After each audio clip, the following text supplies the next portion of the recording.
hata leo. Asante kwa ajili ya kazi nzuri, neno lako ambalo Bwana umeachilia katika maisha yetu. Tunajifunza vizuri, tunajifunza vyema. Makusudi yako tunayaona, tunathibitika, tunakuwa imara katika neno lako lililoandikwa.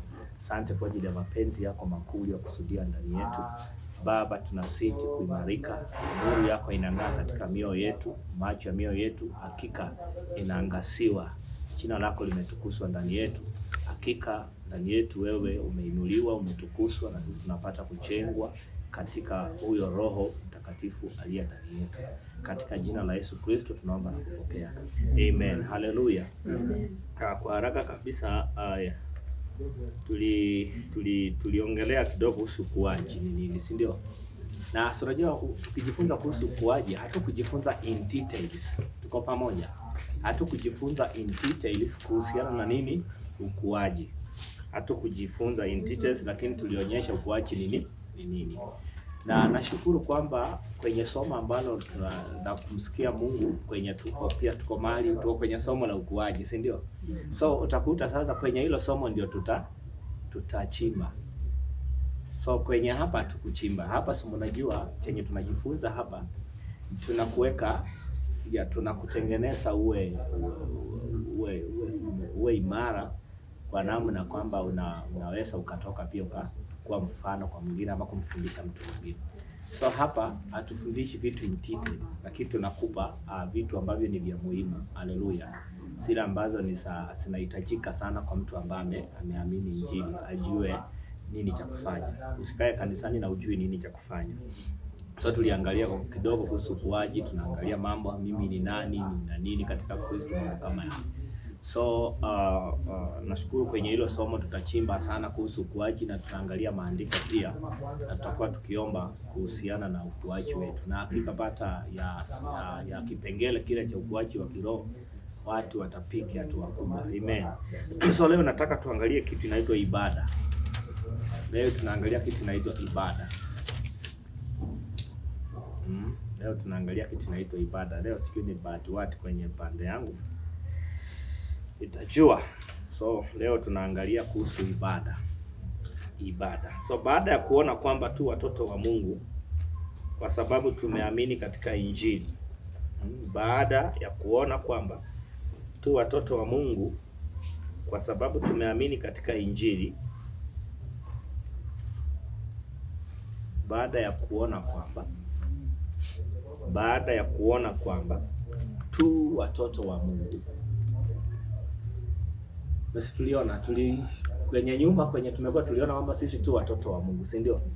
Tu watoto wa Mungu kwa sababu tumeamini nini? Tumeamini katika Injili. Na hii ina maana kwamba Mungu ni baba yetu. Baada ya kuona kwamba tu watoto wa Mungu kwa sababu tumeamini katika Injili, na hii ina maana kwamba Mungu ni baba yetu. Hivyo basi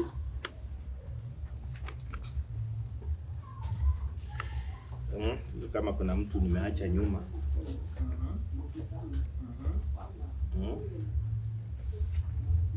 Pande cha kwanza sio kama tunaandika. Nataka kalamu tunatumia hii. Natumia red, tumia hii. So baada ya kuona kama umeandika vizuri, baada ya kuona kwamba tu watoto wa Mungu kwa sababu tumeamini katika Injili, na hii ina maana kwamba Mungu ni baba yetu. So wote walioamini katika Injili, Mungu ni baba yao. Sasa hivyo basi ni muhimu sana kujua kwamba baada ya kujua kwamba sisi tu watoto wa Mungu kwa sababu tumeamini Injili, hivyo basi ni muhimu sana kujua kwamba katika kuishi maisha ya Kikristo,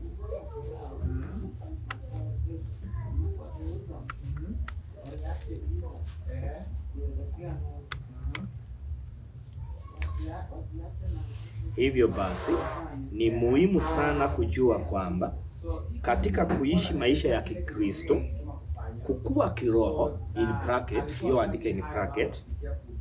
Hivyo basi ni muhimu sana kujua kwamba katika kuishi maisha ya Kristo in bracket, kukua kiroho, ni muhimu kujenga shauku pamoja na bidii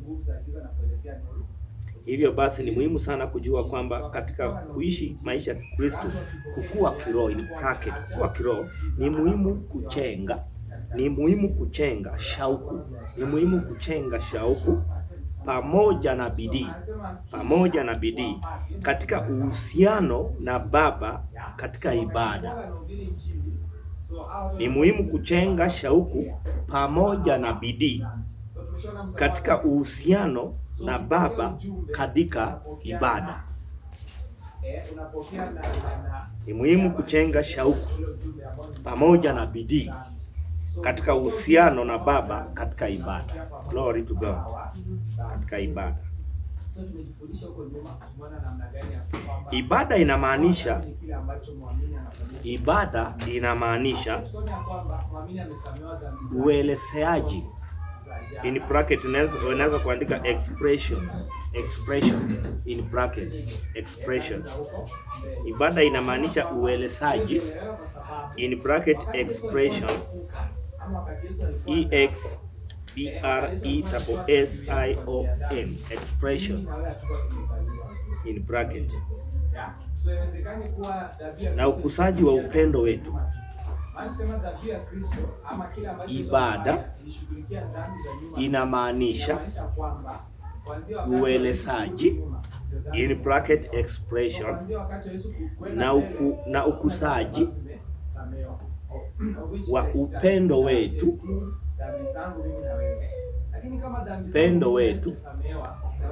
tamaa na kiu na shauku yetu kwa Mungu.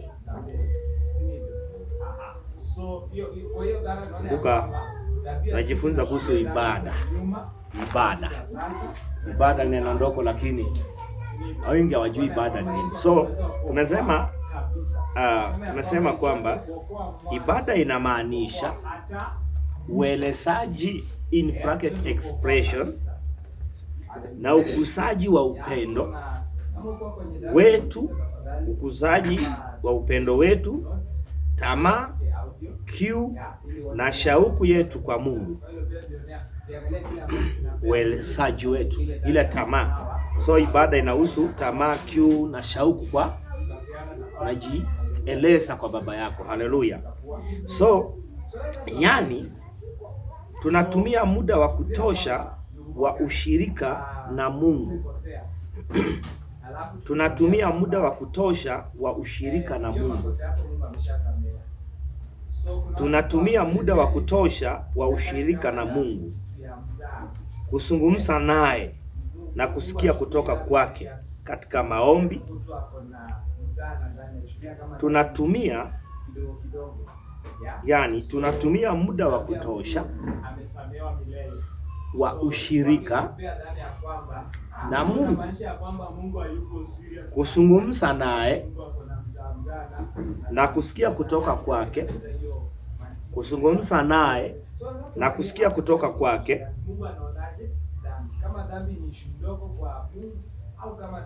Naye tumesema kuzungumza naye na kusikia kutoka kwake katika maombi. John chapter 3. Kuzungumza naye na kusikia kutoka kwake katika maombi,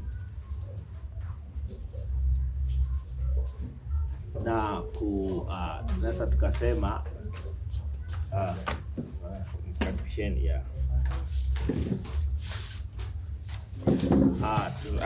tunasema kuzungumza naye na kusikia kutoka kwake katika maombi, na kuchilisha, yani kuchilisha neno la Mungu katika ibada. Kuchilisha yani ile hali ya kupokea neno la Mungu ama kusikiliza na kutafakari neno lake. So unaweza sema maombi na kulisha ama kuchilisha weka inaitwa alamakani stroke, kutafakari neno lake. So tumesema kwenye ibada inamaanisha uelezaji, expression, na ukuzaji wa upendo wetu, tamaa, kiu na shauku yetu kwa Mungu. Yaani tunatumia muda wa kutosha wa ushirika na Mungu, kuzungumza naye na kusikia kutoka kwake katika maombi na kujilisha kutafakari neno lake. Haleluya. So Daudi katika Zaburi yake aliandika kuhusu shauku na kiu yake kwa Bwana. Nabii Daudi katika Zaburi yake aliandika kuhusu shauku na kiu yake kwa Mungu. Zaburi ya 42:1. Daudi katika Zaburi yake aliandika kuhusu shauku na kiu yake kwa Mungu. Daudi katika Zaburi yake aliandika kuhusu shauku na kiu yake kwa Mungu. Nakumbuka tumesema ibada ni nini? Yaani ibada inamaanisha nini? Ni ile kiu, tamaa na shauku yetu kwa Bwana. Haleluya.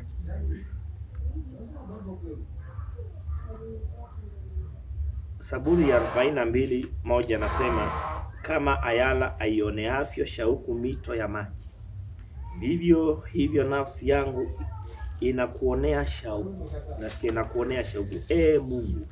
Mstari wa 2, nafsi yangu inamuonea kiu Mungu aliye hai.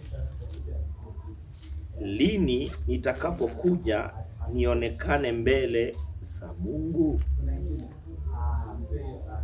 Naona shauku ya Daudi wapi? Kwa Bwana. Kwa Bwana. So maandiko yamejaa mifano ya watu wa Mungu waliozingatia ibada.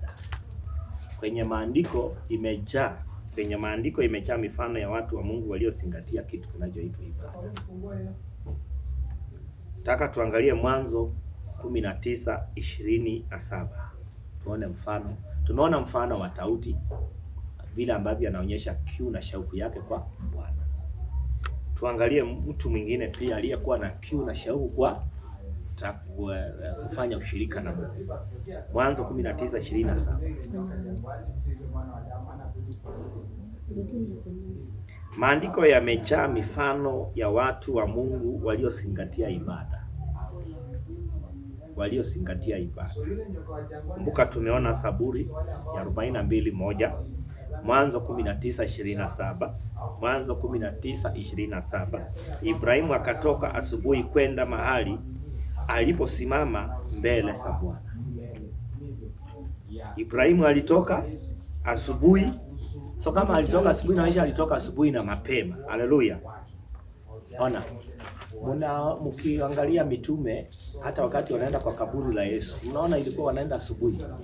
So kuna kitu kuhusiana na asubuhi. Kuna mifano mingi ambayo hata kwenye vitabu vya Agano la Kale zinasisitiza mtu kuamka asubuhi na mapema na kusimama mbele za Bwana, kufanya ibada, kufanya ushirika. Haleluya. Glory to God. So Ibrahimu akatoka asubuhi kwenda mahali aliposimama mbele za Bwana. So ukisikia mbele za Bwana usome kwenye muktadha. Kwani alikuwa amesimama? Sasa nilikwambia hapa tuchambui kila kitu kwa undani. Tunakuonyesha sasa, wewe ukiandika hapa enda usome kwenye muktadha. Alikuwa amesimama mbele ya Bwana ndio kumaanisha nini? So si wewe nimesimama huko mbele za Bwana nimetulianga tu. No. Alikuwa anafanya ibada, anafanya ushirika. Glory to God. Si tumesema ibada ni nini? Ibada inahusika tumesema ibada inamaanisha uelezaji, expression, na ukuzaji wa upendo wetu, tamaa, kiu na shauku yetu kwa Mungu. Yaani tunatumia muda wa kutosha wa ushirika na Mungu, kuzungumza naye na kusikia kutoka kwake katika maombi. So Ibrahimu alikuwa anaomba pia. Haleluya. Alikuwa anaomba pia. Glory to God. Ibrahimu alikuwa anaomba pia. So Ibrahimu anaamka asubuhi na mapema ili kusimama mbele za Bwana. Zingatia kwamba ibada ya Ibrahimu ilikuwa asubuhi na mapema. Kumbukeni tunateremka na kipengele kinachoitwa ibada. Haleluya. Ibada. So kama ibada ni asubuhi na mapema, inaonyesha ibada inafaa iwe ni ya kipaumbele kwenye maisha yako. Haleluya. Ndio kitu ambacho kinafaa kiwe ndio first kuliko kila kitu. Haleluya. So Ibrahimu aliamka asubuhi na mapema ili kusimama mbele za Bwana. Zingatia kwamba ibada Ibrahimu ilikuwa asubuhi na mapema. Pia 1 Samuel chapter 1 verse 19. Samueli wa kwanza 1:19. Samueli wa kwanza 1:19. Samueli wa kwanza 1:19. Wakaondoka asubuhi na mapema. Mambo naye kusomea asubuhi na mapema, asubuhi na mapema. Ukienda kwa vitabu vya Agano la Kale yamejaa asubuhi na mapema. Wakaondoka asubuhi na mapema, wakasali mbele za Bwana. Kumbuka hiyo ni ibada. Kisha wakarejea na kufika nyumbani kwao huko Rama. Elikana akamjua mkewe Hana, naye Bwana akamkumbuka. So Hana alikuwa hana mtoto, si ndio? Alikuwa hana mtoto, amekaa bila kuzaa. Lakini kumbuka, licha ya kuwa Elikana alikuwa hana mtoto, not Elikana, hana mtoto kwa Elikana. Elikana alikuwa na wake wawili. Huyu mmoja alikuwa na watoto, mmoja hana watoto. So huyu mmoja licha kuwa hajazaa, udhaifu ule haukumzuia yeye kwenda kufanya ibada. So ibada inaonyesha ufai kuruhusu chochote kikuzuie kwa ajili ya kufanya ibada kwa Bwana. Glory to God. Tumeambia ibada inamaanisha nini? Uelezaji, expression. Hallelujah. Shauku na kiu na tamanio lako kwa ajili ya Bwana. So unakuwa unaenda kujieleza mbele za Bwana, kufanya ushirika naye katika kumsikia Mungu, katika kuomba. Hallelujah. Glory to God. Watu wengi wakipitia hali ngumu za kimaisha huwa wakuji kanisani. So Hana anafaa tupe challenge. Si kweli? Hiyo challenge licha kuwa yule mke mwingine alikuwa anamdhulumu mke, anamuongelesha, anaongea vibaya kwa mke ambaye hana mtoto. Lakini yeye haikumfunja moyo. Asubuhi na mapema ameamka. Lakini watu kanisani siku zetu hizi, mtu akiwa na mashida yake ndiye anakuja kanisani amechelewa kweli, saa 5, saa 4, saa 5, saa 6 kwa sababu ya issues. Lakini kumbuka huyu ana issues, mke mwenza anamdhulumu, anamdhihaki kwa sababu hana mtoto. Lakini hiyo haikumfanya akose kwenda kufanya ibada kwa Bwana. Na kumbuka Hana huyu ndiye amefanya nini? Ametuletea nabii Samuel. Hallelujah. Glory to God. So mazingira haifai kuzuia kwa wewe kufanya ibada. Ibada inafaa iwe ndio kipaumbele chako. Glory to God. Pia Zaburi ya 57:8. Zaburi ya 57:8. Mtu anaweza kulisomea hiyo? Zaburi ya 57:8.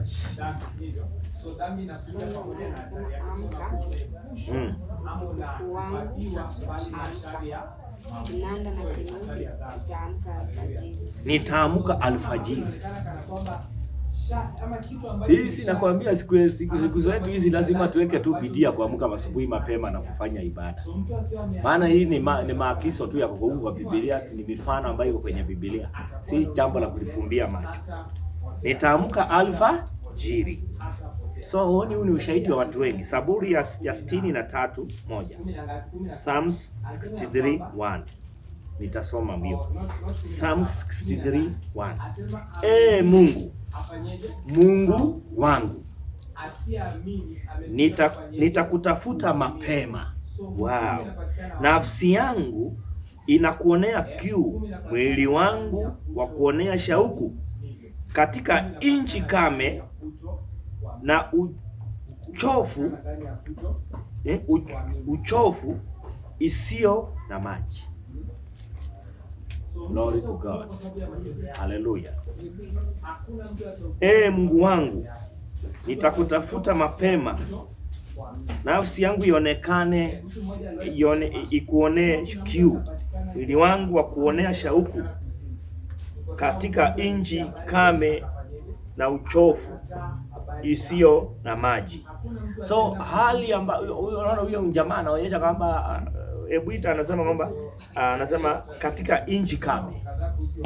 So kulikuwa raha. Hamna raha mahala pale. So katika hali za changamoto zote, ibada inafaa iwe ni asubuhi na mapema. ibada iwe ni kipaumbele chako. Glory to God. So aliandika kuhusu jinsi angetafuta na kuona kiu kwa ajili ya Mungu.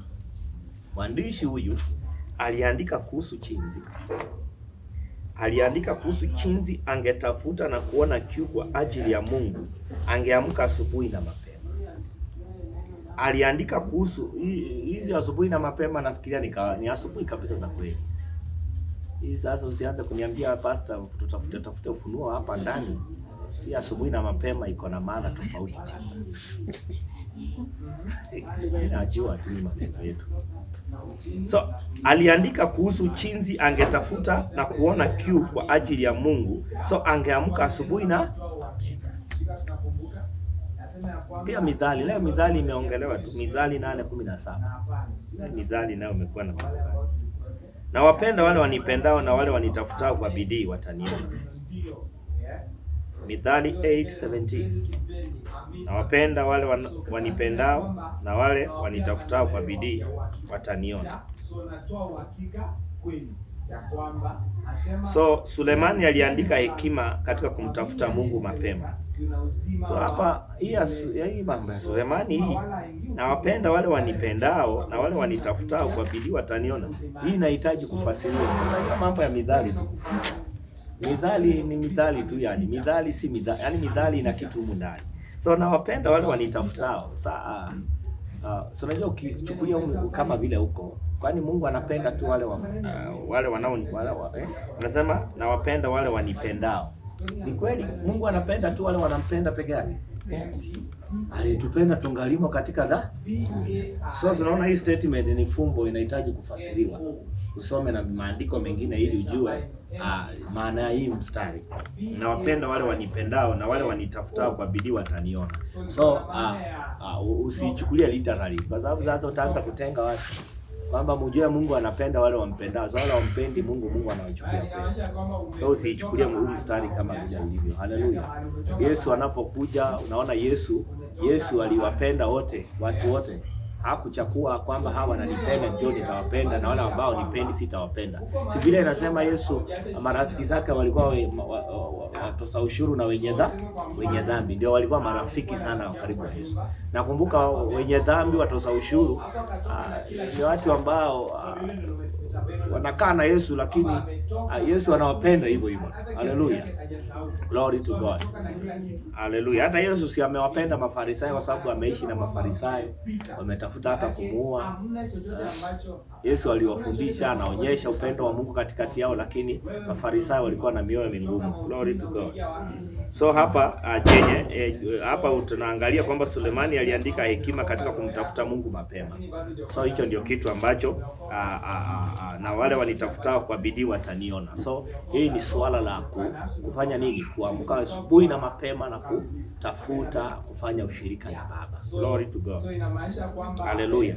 Isaiah 26:9. Isaiah 26:9. Isaiah, tuone nabii anasema nini. Isaiah 26:9.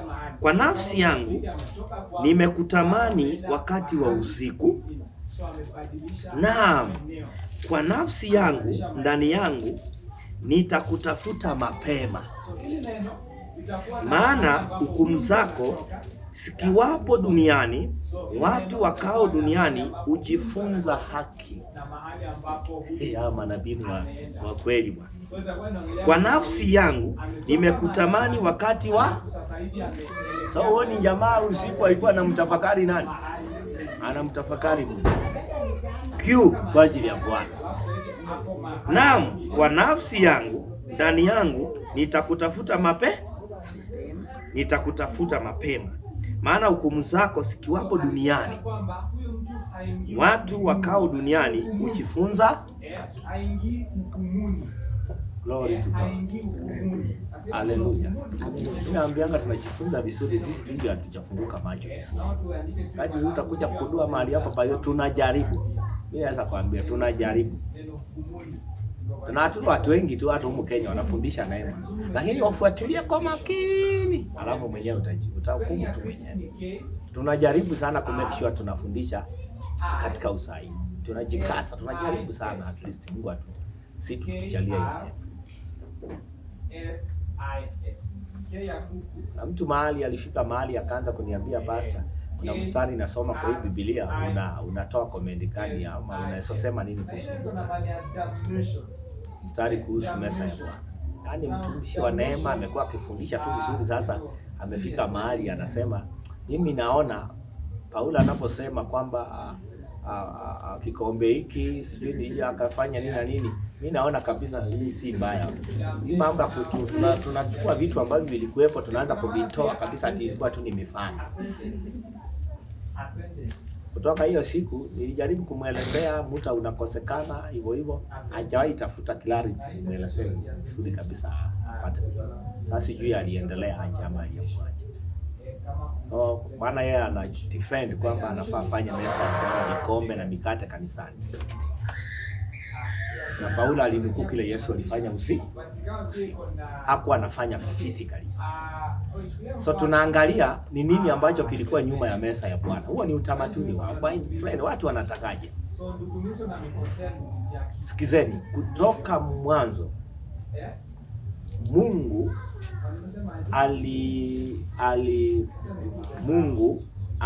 alichukuliana na tamaduni za watu wa enzi zile, ili kwamba kupitia hizo tamaduni Mungu apate kupitisha nini? Message. So wakati wote utasoma utamaduni wa Kiyahudi ama maana tamaduni nyingi zilikuwa kumbuka nilisema Ibrahimu alitokea wapi?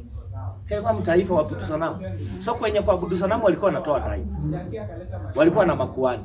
Walikuwa na manabii ambao ni manabii wa miungu. Makuhani ambao wanahudumu kwa miungu. So walikuwa wanatoa fungu la 10 kwa miungu kwa kusimama kuwasimamia wale ambao ni watumishi wakati ule ambao wanatumika kwa miungu. So Musa akiandika kuhusu fungu la 10 aliwapea kama sheria kwa sababu ya vichwa vigumu na shingo ngumu. Akaweka kama sheria. Lakini angalia mitume hawakufundisha kuhusu tithe direct. Lakini wamechukua fundisho nyuma ya fungu la 10, hicho ndio waliendelea nacho. Fungu la 10 enzi za Musa kule. Wakati Musa anawaambia, kazi ya fungu la 10 ilikuwa ilisha makuhani, watu wanaohudumu kwenye madhabahu, ilisha wakeni, mjane, ilisha yatima, ilisha maskini. Hicho kwani nyaraka hazijaja? Kuna wakati mitume wanasema kwamba tumesahau kitu kimoja kikubwa sana ambacho hatufai kusahau. Kwa hudumia wajane sijui na nini. Na akasema tutafute watu tuwaweke katika hiyo section. Paulo amefundisha sana kusimama na watumishi wa Bwana. Anasema kwamba mkufunzi na mshirikishe mwalimu wake mema yote. So hawakuacha, lakini waliacha utamaduni wa fungu la 10 wakachukua fundisho. So meza ya Bwana ni utamaduni. Inaitwa Pasaka ya Last Supper, si ndio? Kwani Yesu ndiye kama inaitwa Last Supper, si ilikuwepo? Ni kitu walikuwa wakikula, walikuwa wakifanya kuchinja, kula pamoja. Lakini Yesu alipofanya ni ule utamaduni. Sasa tunaangalia message ambayo ilikuwa ndani ya huo, nyuma ya ule utamaduni. Tunachukua message, tunaacha nini? Utamaduni wa Wayahudi. Sisi si Wayahudi. Tuachie Wayahudi utamaduni wao. Wayahudi, Paulo anasema kwamba mpusiane kwa busu takatifu. Enzi za wakati ule mtu anabusu mwingine pande hiyo na busu mtu pande hiyo. Wao si utamaduni wetu. Jaribu sahi utakula kofi. Kwa sababu si utamaduni wetu. Sasa tuna kusalimiana katika busu takatifu. Alikuwa anamaanisha kwamba ni kusalimiana katika pendo la ndugu. Mfano, kama hapa, kama utamaduni wetu, tukisalimiana hivi kwa mkuu, ndio kwa pendo la dhati. Tufanye hivyo. Haya, kama hapa kwetu, nini hapa hapa Kenya kwetu, sana tunajua high five ndio huwa inaingia kuliko salamu ya kawaida, si ndio? So hicho ndio Paulo anamaanisha kwamba sasa kama ni high five, do it. Hiyo ni yetu sasa. So tunachukua nini? Salamianeni katika pendo la ndugu kwa ndugu. Lisilokuwa na unafiki. Sasa hebu anza kubusu watu hapa. Na usimame na maandiko ya Paulo alisema ulikuwa utamaduni wa wakati wao hawakuwa na shida. Wakati mwingine kama hapa Kenya unaweza kuta kusalamia mtu mpaka asikie hii imeingia vizuri. Unamsalamia, unamwaka pande, unamwaka pande, si ndio? Yeah, mpaka mtu mpaka unasikia. Mimi nakumbuka dadangu wakati babangu alikufa, baba. So tulipoenda nyumbani, dada yangu ambaye alikuwa anakaa Kitale tukapatania nyumbani kwa muda mrefu. Nakwambia hiyo ndio ilikuwa siku ya kwanza kuakiana na mtu wa kike. Alikuja akaniaka hivi pale, kasema hii naye ni kali sana. Haijaiondoka wapi akilini, kwa sababu yani alikuwa kwangu ilikuwa ni upendo mkuu sana. Hiyo ndio niliona kama ni pendo lisilokuwa na nini na unafiki. So hicho ndio kona anafundisha. So sisi kwetu kama utamaduni wetu ni kuakiana, si mbaya. Kama ni high five, si mbaya. Haleluya. Lakini tukichukua ule utamaduni wa Wayahudi wa kubusiana, haki nawaambiani tu kweli, italeta shida kabisa. So tuache utamaduni wao, sisi tuchukue nini? Fundisho. Haleluya. Glory to God. So tulikuwa tunakusia nini? Baba alivyo na kitu na usimu wake sema vile alimpa Bwana kuwa na. Nilikuwa nasema nini kuhusu mataifa? Ibrahimu ametokea wapi? So Mungu alikuwa na Mungu alichukuliana na utamaduni wa watu ili apitishe ujumbe. Maana ule utamaduni ndio kitu wamezoea. Haleluya. Ndio kitu wamekaa nacho. So anatumia ule utamaduni ambao wameuzoea ili apitishe ujumbe. Sasa wakati wetu sisi tunablaiche kile ambacho kilifanywa kwa message ambayo, yani kile ambao walifanya katika utamaduni, sisi tutablai aje? Tutachukua message yetu, tutablai kile ambacho message, yani kile ambacho kilikuwa nyuma ya ule utamaduni. Lakini utamaduni wenyewe tutafanya nini? Tutaacha. Haleluya. Glory to God. Watu ambao wanatoa fungu la 10, misingi ya fungu la 10 ni utamaduni kwanza, ni wa mataifa. Usifikiria hapa watakatifu ndio walikuwa wanatoa fungu la 10. Walikuwa watu wa mataifa. Kwani Ibrahimu akitoa fungu la 10 alikuwa ameambiwa na nani? Wale waliotenda mema. So waliotenda mema atakuwa ni kama kumwakia watu mafuta. Ilikuwa ni utamaduni wa watu wa mataifa. Anasema nao tatoka wale waliofanya mema. Mahali ambapo alikuwa panamwakwa mafuta, manake unaonyesha heshima. Ni mahali ambapo umepatenga. Sasa leo tunapakwa mafuta wapi? Katika Kristo Yesu. Haleluya. Katika Kristo Yesu tumefanywa watakatifu, tumetengwa kwa ajili ya kazi maalum. Sasa leo hatuchukui vichupa vya mafuta na kuanza kumwakia watu, tunawatenga. Mafuta ilikuwa inafanya mtu awe mtakatifu. Kazi ya mafuta ilikuwa number 1, nimetenga mahali hapa kama kufanya patakatifu. So mafuta kwenye desturi zao na mila zao ilikuwa ni ishara tu ya kuonyesha kwamba hapa mahali nimepadhamini. Lakini leo kwani unahitaji wakiwa mafuta ndio umedhaminiwa, ndio umeheshimiwa na Bwana? So mtu mahali popote pangewekwa mafuta, kama penye Yakobo analala usingizi alafu anaona malaika nini, anaona ngasi, siki malaika wanafanya nini, alafu anaamuka anasema kwamba hapa ni mali palango la mbinguni sio nini, akaweka juu, akachukua mafuta akaweka juu. Kwani Mungu ndiye alimwambia weka mafuta? Si Mungu.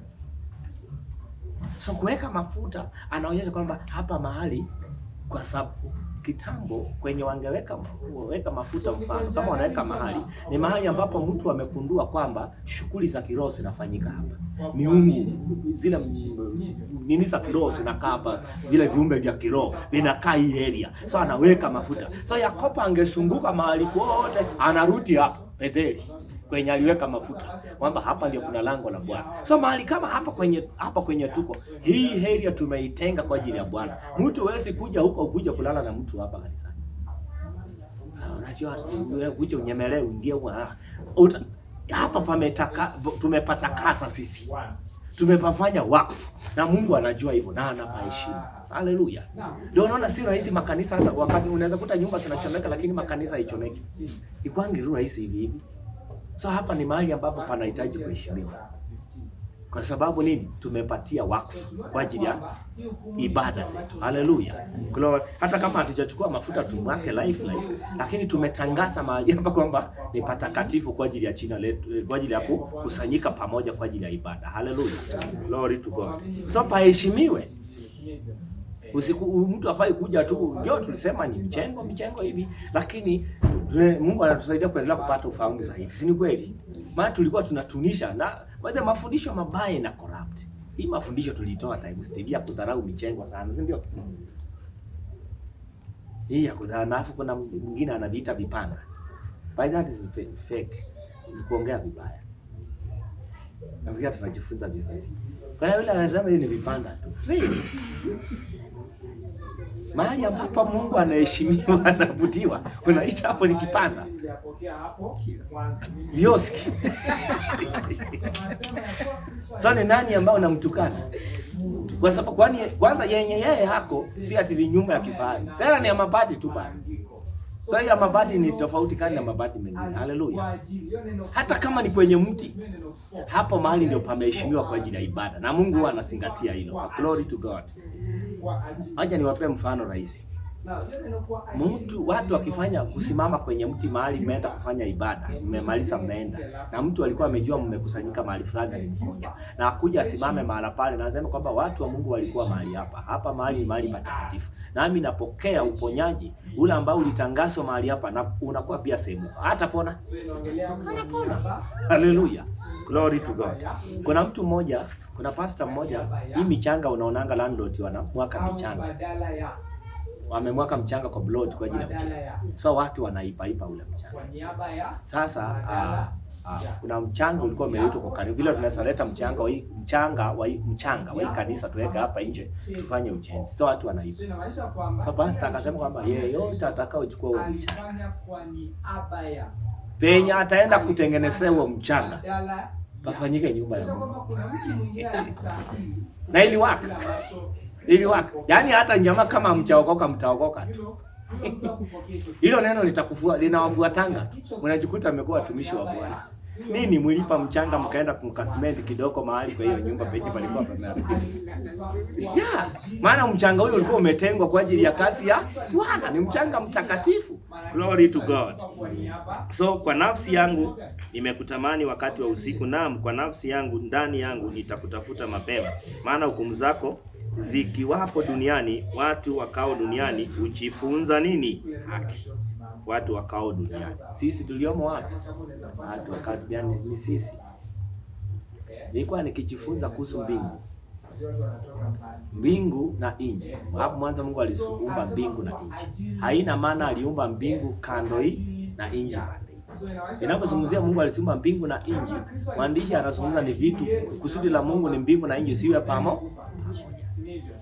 So inaonyesha kwamba kama Mungu aliumba mbingu na nchi, inaonyesha kwamba tusichukulia hii ni nchi kwenye tuko alafu uko juu ni mbinguni. Inaonyesha ukitafanya ustadi unakuta kwamba pale ambapo panaitwa mbinguni ni mahala ambapo ni dunia, yani ni nchi venye panaitwa mbinguni, ni nchi ambayo haionekani katika maji ya damu na nyama. So inamaanisha kwamba hii nchi yetu ya duniani tunayoiona kwa mwili, nyuma ya hii nchi kuna nchi inaitwa mbinguni penye Mungu anakaa na kutolea maamuzi. So haiko juu. Iko yani hii huku tunasema ni 2 in 1. Sasa hiyo ukiweka yani ukifunga tu maji umekufa. Yaani unajiona uko kwenye huo ulimwengu. Hauna safari ya kupaa. Ndio utajua kumbe mbingu ya Mungu ilikuweko wapi? Duniani pamoja na sisi. Glory to God. So ibada inahusisha sifa kwa Mungu. Ngoja kwanza. Kwa tumesoma Kwa hiyo kwenye hiyo Isaiah 26:9, kwa hiyo msisitizo uliwekwa kwenye ibada inayofanywa asubuhi na mapema. Kwa hiyo msisitizo uliwekwa kwenye ibada inayofanywa asubuhi na mapema. Yaani kabla hatujaanza kufanya shughuli yoyote katika siku hiyo. Kwa hiyo msisitizo uliwekwa kwenye ibada inayofanywa asubuhi na mapema, yaani kabla hatujaanza kufanya shughuli yoyote katika siku hiyo. Kwa hiyo msisitizo uliwekwa kwenye ibada inayofanywa asubuhi na mapema, yaani kabla hatujaanza kufanya shughuli yoyote katika siku hiyo. Mimi najua hiyo wengi huwa hatufanyi kabisa. Sasa hapo ndio noma. Nakwambia usingizi bwana, hii wakati wetu naye imekuwa mbovu sana. Hii shida iko wapi? Usingizi ni mtamu. Ai. Roho msitizo wa maandiko. Tunaweza sema kwamba okay, hapo nyuma wakati bado tulikuwa kwa ile njia nyingine. Kuna msisitizo ulikuwa unapeana sije kuomba saa 6 na saa 9. So naweza sema kwamba ni ile mentality ndio ilikuwa wrong, lakini chenye ilikuwa lakini kitu yes. Yeah. Mentality tu ndio ilikuwa yani kitu kizuri, lakini kiliasilishwa vibaya. Kuamka usiku kwa kuomba ibada asubuhi na mapema. Hallelujah. Glory to God. So, tunafanya nini katika ibada?